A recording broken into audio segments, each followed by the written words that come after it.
Did you see how Mrs. Lidda conduct herself during the funeral of her late husband, Brigadier Mr. Lidda, whom we lost along with her CDS and other brave soldiers in the helicopter crash?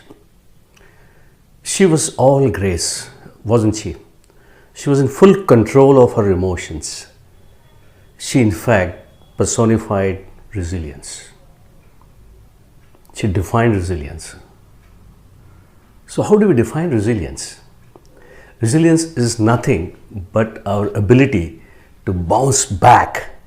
In fact, I would say bounce forward in the face of life's challenges and unforeseen events, which in turn provides mental protection against emotional disorders and, crucially, mental disorders. Yes, mental disorders is a serious consequence of lack of resilience when faced with this kind of situations.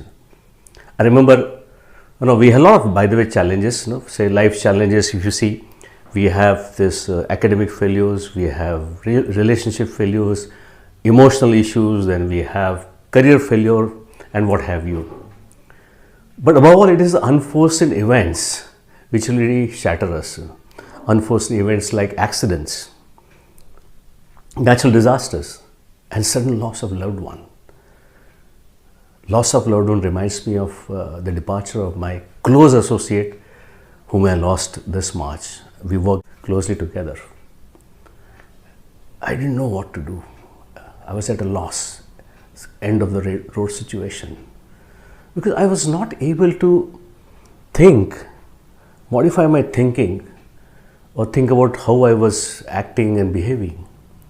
So, it all boils down to simple strategies, the 3 strategies, which requires this tweaking of your thinking and acting. So, I think the first one is, and by the way, everybody has got this ability to navigate through one's lives in the face of adversities. We all have it. It's not that it's only a privileged trait, personality trait. So, I think the first strategy would be to tell yourself that everybody suffers, regardless of their religion, caste, creed, background, power, status. Our Gita says that we all suffer, and we suffer because of our karmic load in the past and the present. So, actually, being alive means living through difficult times.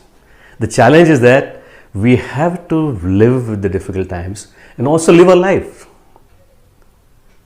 isn't it? So, and especially if you have this sense of entitlement, if you're in a privileged position or background, if adversity strikes you, then you find it difficult to take it on. You go into that negative spiral continuously. And this is further compounded by social media, where the profiles and the images are perfect and we think the life is perfect. But if you're continuously into this negative spiral, the number 2 strategies would also help you, which is to focus on controllable and good part. You see, our brain, as you know, are designed for survival. It tends to notice all the negative things in the environment all the time. Say, for instance, if you're a mountaineer, fresh mountaineer, climbing a mountain, what you would probably notice is, as a result of your brain survival function, is to notice if any animal is around you. A slightest rustle of leaves will alert you to some possibility of some reptiles coming across your path or some animal springing up in front of you.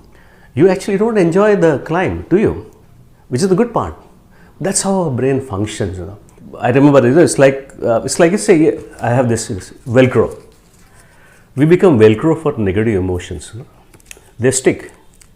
And in contrast, we become Teflon. This is a Teflon coated pan which bounces off oil. Likewise, we bounces off the positive emotions. So, someone who is resilient will bounce off negative emotions, and their Velcro will attract positive emotions. I remember when I was in my teens, I went for the university cricket team selection trial, and everybody thought that I would be selected because of the way I played. But that day I did not get selected. I was rejected, and that made me dejected.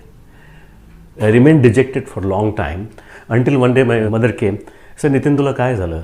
म्हटलं काय नाही. This is all I had hoped for and I haven't got it. So she said, think of this. This is your crucial third year of your graduation. Don't you need more time to focus on your studies? This is a blessing in disguise, isn't it? So I thought about it. It made sense to me. So I studied hard, got decent score. Next year I got selected for the university team. So, but in spite of this, if someone continues to be focusing on uncontrollable, then there could be third strategy. Ask this question every day. It's a very powerful question. The question is what I am doing, thinking, helping me to cope with the adversity which I am facing? Or is it hindering my efforts to deal with it? This reminds me of the days after my close associate's loss. I referred to it just a moment ago. I was unable to figure out things. I was powerless. Until it struck me that there was a lesson in his life, in his sudden departure. And that it was that life is fleeting. So do whatever stuff that you're passionate about, do it right now before you exit. And that gave me a lot of energy. That helped me recover.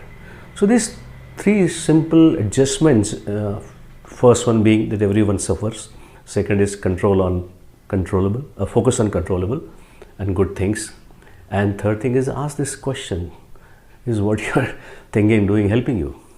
Because it's all about survival. We're born to survive, aren't we? Not just survive, but thrive also. And this reminds me of a very famous quote by Charles Darwin. He says, it is not the strongest of the species that survives, nor the most intelligent one, but the one which is the most resilient. Thank you.